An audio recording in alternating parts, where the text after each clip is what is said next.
আমরা আজকের এই মানববন্ধন যে করেছি, অর্থাৎ গৌতম কুমার বিশ্বাস, যিনি গত 11 তারিখে আমাদের চুয়াডাঙ্গা পুলিশ সুপার হিসাবে নিয়োগপ্রাপ্ত হয়েছে।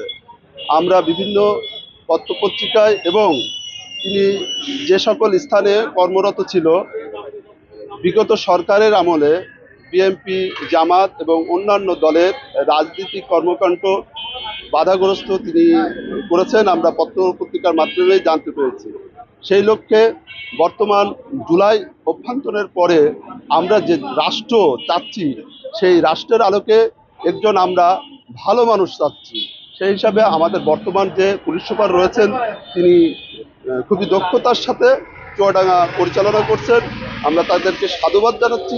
সেই সাথে যিনি নিয়োগপ্রাপ্ত হয়েছেন গত 11 তারিখে, গৌতম কুমার বিশ্বাস, উনি যাতে আমাদের চুয়াডাঙ্গায় মানে নিয়োগপ্রাপ্ত না হন। কারণ না হওয়ার কারণটাই হলো বিভিন্ন কর্মস্থলে তিনি বিভিন্ন রাজনৈতিক কর্মকাণ্ডে বাধাগ্রস্ত করেছেন।